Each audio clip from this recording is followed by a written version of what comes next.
You are listening to the International Radio Report. Your reactions are much appreciated. Feel free to send them to radioreport@yahoo.com. That is, radioreport@yahoo.com. Thank you. Welcome, everyone, to the International Radio Report on CKUT 90.3 FM in Montreal. My name's Sheldon. I'm here with Gilles. It is Sunday, December the 8th, 2024. We're here every week with 30 minutes of developments and news from the world of radio. And we have a jam-packed edition for you this week, so we should get rolling on it right away. Some things on the local scene, United States stories, and some international stories as well. So we'll start off with a few things going on in the Montreal region. Here in Quebec, we have a breaking news story just released just a few moments ago, actually, from Connie Theissen at Broadcast Dialogue. Bell Media is combining the Quebec French and English-language newsrooms. Bell Media is regrouping its Quebec content teams, bringing together its French and English language newsrooms into one unified entity. The network announced Tuesday that Bell Media Quebec journalists will now work as part of a collaborative newsroom that will include French language service Novo Info, including radio journalists from Rouge and Énergie, CTV News Montreal, CJAD, and the team from digital platform Nouveau Moi. This unified newsroom becomes one of the largest in Quebec and strengthens Bell Media as a major contributor to news journalism in the province, the company said in a release. Bell Media also announced that its Quebec music stations, Choe, Virgin, Énergie, and Rouge, are combining to create a single team. The new approach brings together the expertise of team members across the stations to bolster Bell Media's leading portfolio of audio brands in Quebec and better position them for future growth, the announcement stated. The unified team will be led by Suzanne Landry, Vice President, Content Development, Programming, and News Quebec. Our Quebec team members are our best assets in this market, and this new structure enables us to maximize our strengths by bringing together the expertise of the news and radio in Quebec under the leadership of Suzanne Landry, said Stuart Johnson, Senior Vice President, Content and Sales. This change provides the opportunity to work more collaboratively, optimize resources, and support growth across our platforms. The announcement follows last week's move by Bell Media to relocate Toronto's CP24 from its iconic 299 Queen Street West building in downtown Toronto to a central news hub at its Agincourt studios in Scarborough, along with CTV National News, CTV News Toronto, ctvnews.ca, and the CTV News channel. So this is surprising, to say the least. It's always been the two solitudes here in Quebec as far as media is concerned. Everything being done independently in French from what's being done in English. Now to bring these two worlds together into one is pretty surprising. Be all together in one happy family. Yeah.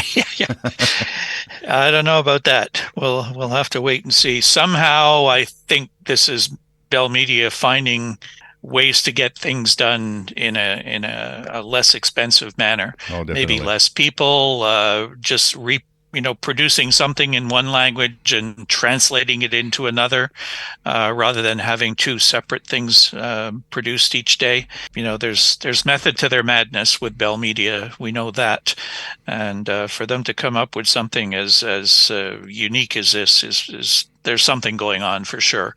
And like you said, we'll have to see what the reaction is and what the reaction will be from the visibility of it when we consume the product that they're putting out.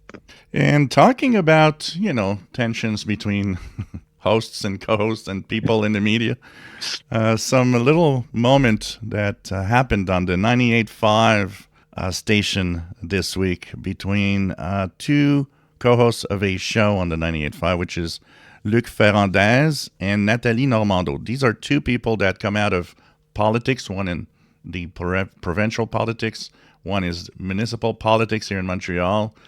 And they are talking about, the Justin Trudeau going to meet Donald Trump in Florida. And then suddenly it kind of turned sour. They didn't really agree on the words used and what they had to say. And everybody, like Nathalie Normando, ended up saying to Luc Ferrandez, well, do you want to do the show alone? And he just took his headphones out and slammed the door. And we have a small clip. It's in French, but it's easy to see the tension just by two people talking. C'est une rencontre collégiale dans le club privé de Trump. Très bien, Trudeau a réussi ça. Oui. C'est bien. Mais tu te trompes, Luc, quand tu minimises cette rencontre. Parce Attends, Nathalie. Trump ne fait pas les choses comme les autres. Je n'ai pas minimisé, j'ai caractérisé. Okay. Arrête avec je te trompe, puis je suis dans le champ, puis j'ai pas de nuance. OK? Arrête avec ça. C'est fini maintenant, OK? Je fais juste dire... Veux-tu animer l'émission seule, Luc? OK, c'est correct. So, tensions there. And of course, a few moments later, Luc Ferrandez came back, said he was sorry that, he was a good friend with Nathalie Normando and that, he shouldn't have, got out like this. And the station itself, 98.5 on their X account, wanted to say that, well, with humor, it was one of the little fun moments of radio this week on the station, and it's okay. No, nothing bad happened. According to our friend Norma Martel, who monitors things going on in French radio for us, he heard the two announcers on 99.5, the competitor to 98.5, spent a fair amount of time talking about that little episode on 98.5. So there is definite competition going on between those two stations. So they took the opportunity to sort of analyze and pick apart the little confrontation that took place on 98.5. So we're going to move into the United States with a pretty major story. This has been a sore point in U.S. media for some time now. 2 U.S. radio stations end the Russian-backed propaganda programming. This is by Katherine Gypson, Voice of America, supplied to Glenn Hauser's World of Radio IO group by William Hooper. Russian-backed radio programmer Sputnik no longer broadcasts in the Washington market after years of criticism that its local radio station, WZHF, carries anti-Semitic content and false information about Russia's invasion of Ukraine. Political cartoonist Ted Rall, who described himself as a guest on Sputnik's programming, posted a comment Tuesday on X. Biden-Harris say they're fighting for democracy, yet today Sputnik News US is being forced to shut down today due to Biden-Harris sanctions. My radio show and cartoons for them are being quashed. So are the other amazing shows I go off the air with the station at noon. Manila Chan, a self-described indie journalist, tweeted Tuesday that she and Rall would be relaunching their show on YouTube following sanctions that have shut down RT plus Sputnik. As first reported by The Desk, a news website on the business of streaming media, Sputnik stopped programming in its Washington-based market and 3 stations in Kansas City, Missouri area this week. Last month, the U.S. State Department introduced new sanctions on Russian-backed broadcasters, including television channel RT, for fundraising on behalf of the Russian military in opposition to Ukraine. The sanctions mark the first time the United States accused Russian broadcasters of providing direct and material military support. RT wants its new covert intelligence capabilities, like its long-standing propaganda disinformation efforts, to remain hidden. Our most powerful antidote to Russia's lies is the truth. It's shining a bright light on what the Kremlin is trying to do under the cover of darkness, U.S. Secretary of State Antony Blinken said last month. The sanctions did not specifically prohibit the content of the programming, but made it more difficult for Sputnik to continue buying airtime on U.S. radio stations. As Foreign Missions Act designated entities, Rossiya Segodnya, RIA Novosti, RT, TV Novosti, Ruptli, and Sputnik will be required to notify the State Department of all personnel working in the United States. The entities will also be required to disclose all real property they hold within the United States, said the State Department in a September 4th statement. RT and RT America, the TV and digital media company founded by Russian President Vladimir Putin in 2005, directs Sputnik. Prior to this week, 5 U.S. radio stations carried Russian government-backed Sputnik programming. In January, Republican Representative Jack Bergman called on the Federal Communications Commission to revoke the license of Radio Sputnik Washington affiliate WZHF 1390 and its translator W288BS at 105.5 FM. In the letter, Bergman cited a steady stream of anti-Semitic tropes and false information about the war in Ukraine. So this is a story that's come up before. There's been a lot of complaints about although not on paper owning these radio stations, but basically buying all of the airtime. So in effect, running the whole radio station. And there are laws in place where foreign ownership in the United States of media outlets is not permitted. So now it looks like they've gone the extra step and have pulled the plug on any of these broadcasts coming out of the United States. Another foreign broadcaster, China Radio International, that also is, leasing a lot of time on a lot of stations across the U.S. So, yeah, it's bypassing rules by saying, well, hey, we don't own the stations. It's all day long. It's almost as if you own the station. I think what's happening, too, is that some of the listeners don't really know what it is that they're listening to. They hear the name of the station or whatever, but you don't know where it's actually coming from. You hear it on a local radio station, so you think, oh, well, it's something from the United States, when in fact it's put together and financed by the Russian government. Yeah, and they use these hosts that sound American. Exactly. And it's on purpose to make sure that you can't really see the difference of where it's coming from. So, something I did not know, that is Stephen King, Zone Corp radio station, will cease broadcasting this month. This is by Emily Burnham, Bangor Daily News, and this comes from John Fisher. Zone Corporation, Stephen King's radio station company, announced on Monday that it will cease operations at the end of the month. The general manager of Zone Corp, Ken Wood, announced Monday that the company's multiple Eastern Maine radio stations, including popular classic rock station WKIT 100.3 FM, along with WZON 620 AM and WZLO 103.1 FM, would stop broadcasting on December 31st after more than 40 years. King, who first brought WZON in 1983 and later came to acquire WZLO and WKIT, said in a statement that while he remains in good health, he is feeling his 77 years. He said it's time to get his business affairs in better order. For him, that means saying goodbye to Zone Corp and the other stations he's personally kept afloat and on the air all these years. While radio across the country has been overtaken by giant corporate broadcasting groups, I've loved being a local independent owner all these years, said King. I've loved the people who've gone to these stations every day and entertained folks, kept the equipment running, and given local advertisers a way to connect with their customers. Tabby and I are proud to have been a part of that for more than 4 decades. According to King and Wood, the stations have consistently lost money over the decades, and while King has covered the losses over the years, they have been significant.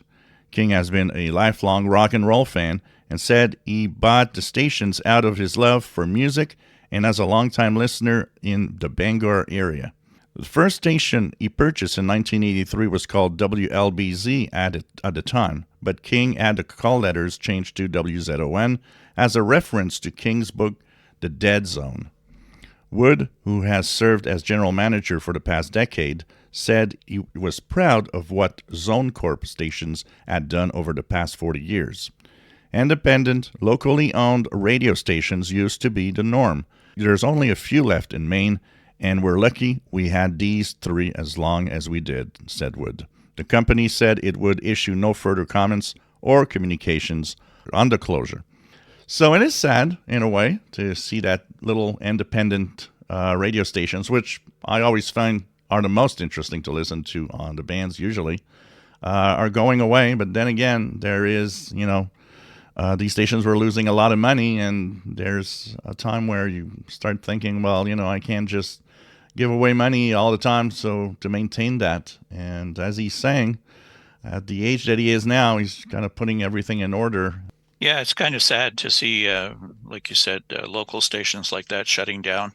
And, a famous person getting behind them and supporting them like that and keeping them going for so long. So it obviously meant a lot to him, but time to move on.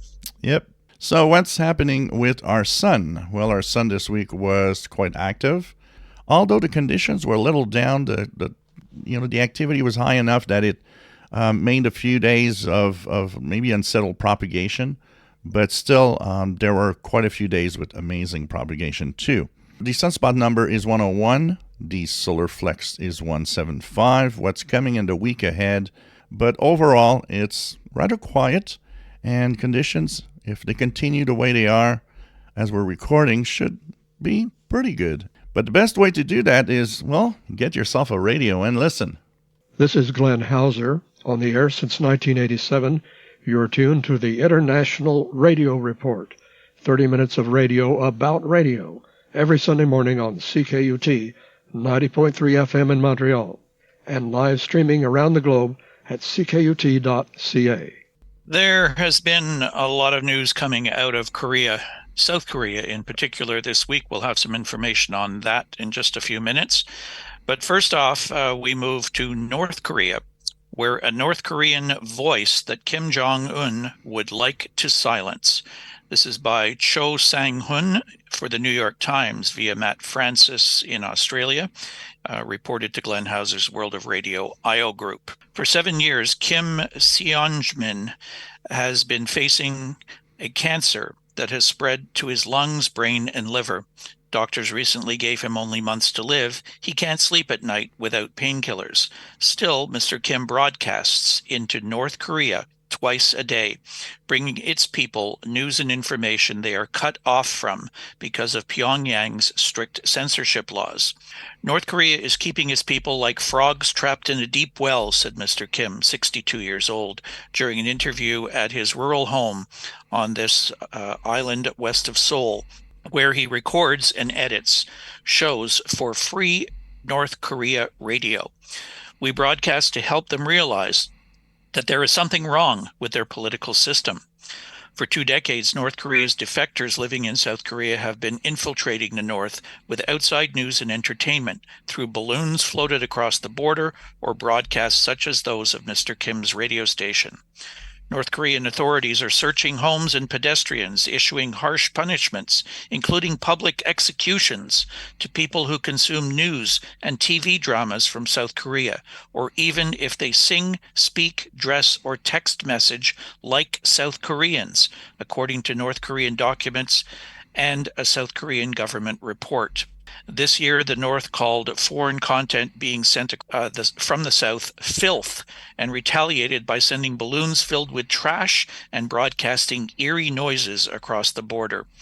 Mr. Kim, the founder of Free North Korea Radio, was a captain and propaganda writer at a North Korean artillery unit when he fled to China in 1995. He wanted to defect to South Korea but was arrested at a Chinese port. He said he was on his way to Pyongyang for certain execution when he jumped through the window of a train toilet booth while an armed guard waited outside. He fled back to China and arrived in Seoul in 1999. He launched Free North Korea Radio in 2004.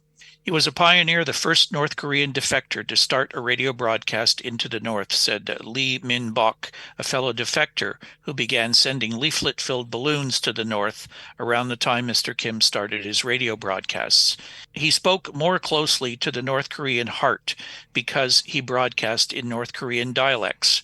During recent broadcasts, Mr. Kim's station reported international criticism of the North's troop dispatch to Russia and invited North Korean female veterans to testify to any sexual violence they had endured in North Korean People's Army. It carried letters from Japanese people whose family members had been kidnapped to the north.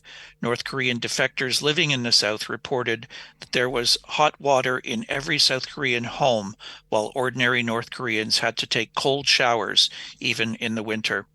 Mr. Kim often gets information from informers inside the North who use cell phones with prepaid Chinese SIM cards.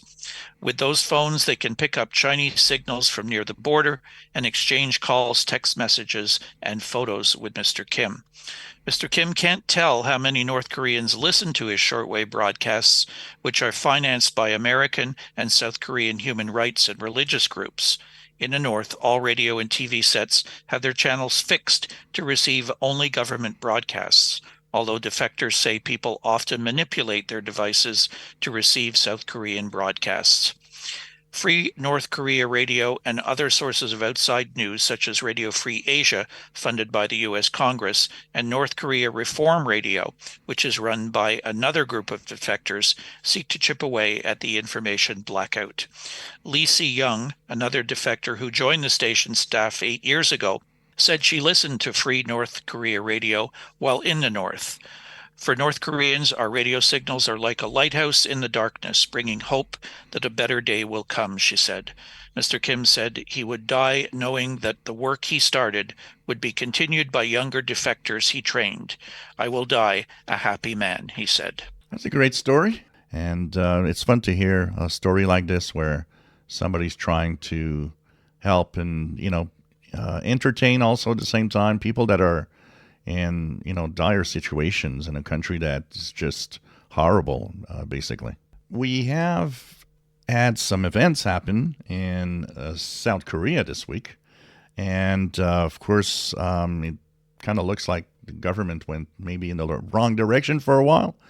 And so we thought that we'd give you some frequencies of the KBS World Radio, which is the shortwave outlet of the South Korean broadcasting. And the times and frequencies we'll be posting in the comments in the YouTube channel also, so you could see them there. So in English, from 02 to 03 UTC, you can hear them in North America via WRMI on 5800. They're also in English to North America, but that's direct from South Korea, 13 to 14 hours UTC on 15575. There's a European service from 15 to 17 UTC on 9515. There's one in French. For those that speak French, I hear this one quite easily here in Montreal, so for the East Coast, 20 to 21 in French. This is via the Ascension Islands transmitter site in the South Atlantic Ocean. It's on 9655 kilohertz. There's a European service that sometimes make it to North America, 22 to 23 UTC on 11810. And finally, if you speak Spanish, they have probably one of the most powerful ones.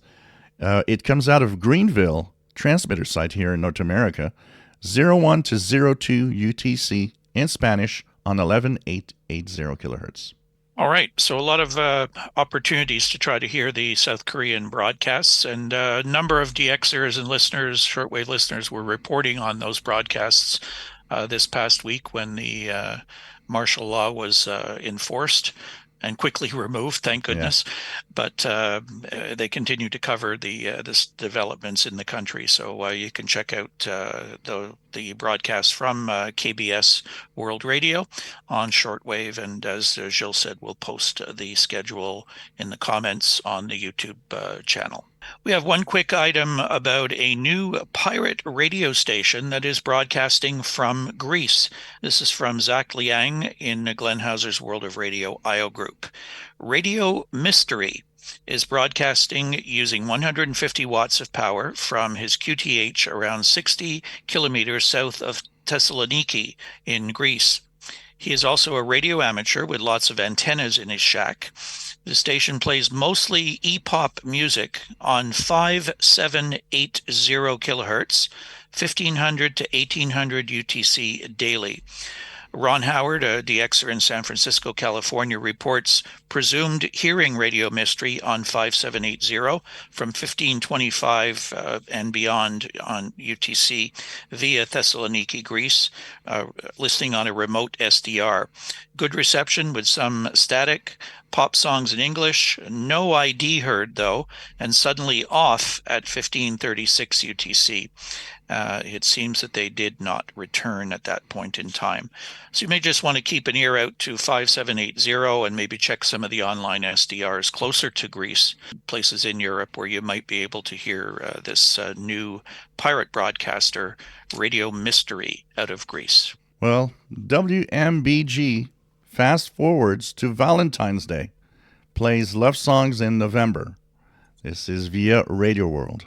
During the holiday rush, station jockeyed for the right to brag they were first to play Christmas favorites out of all the stations on the dial. Meanwhile, in historic Williamsburg, Virginia, hyper-local WMBG AM leaped ahead of the pack to proclaim they were the first on November 25th to play Valentine's Day love songs, complete with creative imaging and stage phone requests. Some station began playing Yuletide tunes as early as November 1st, the day after Halloween, noted host Alan Darson, who created the idea for his weekly midday show. That's nearly 2 months before Christmas and nobody bat an eye. So why not celebrate Valentine's Day now? In June, Darson was recognized by the Virginia Association of Broadcasters as one of the top small market personalities of 2024, and his establishment of National Ooga Chukka Day, noting that stores will begin stocking Valentine's Day cards and treats the moment Christmas is over. The extra early on-air stunt pretty much assures that Darson was the first with Cupid's love ditties. So, yeah, it's why not? It's today we've got all of these, stations playing whatever from whatever era. It's like, it's not worse than having, 365 days a year online streaming Christmas music. Everything's possible. And that does exist too. If you just can't do without Christmas music in the middle of July or something, go online and you'll find Christmas radio stations running 24 hours a day, 365 days a year. But this is the first one I've heard of specifically going into an all Valentine's Day love song format. Although I think some of those soft music, light rock stations and whatever may already sound like that a little bit with a lot of those types of songs. But anyways, something to draw attention to their radio station. That's what it's all about. For sure. So we have upcoming ham radio contests. I have two different events for you coming up next weekend as we get closer and closer to Christmas. First off, the ARRL 10-meter contest organized by the American Radio Relay League, 0000 Zulu December 14th to 2359 Zulu December 15th. This is for all amateurs worldwide to exchange QSO information with as many stations as possible on the 10-meter band. So it's taking place on 10 meters, and the modes are both phone and CW. And we have the Thracian Rose Club, Bulgaria, TRC DG contests from 06 Zulu, December 14th to 1800 Zulu, December 15th. The bands are 160 through 10 meters without the work bands, and it's RTTY. And we are out of time. Yes, we are. That will do it for us today. We'll give you our contact information. If you'd like to email us, it is radioreport@yahoo.com. Our show live streams and is archived at ckut.ca. Our Facebook group, we invite you to join International Radio Report on Facebook. Our YouTube channel is there for you to listen to our shows at your convenience, today's show and previous shows if you want to go back. Go to youtube.com/@IRR. And finally, our X account is at IRRCKUT. We invite you to follow us there. So have a great week, everybody. We'll talk to you again next Sunday morning here on the International Radio Report on CKUT 90.3 FM in Montreal. Bye-bye for now. Bye-bye.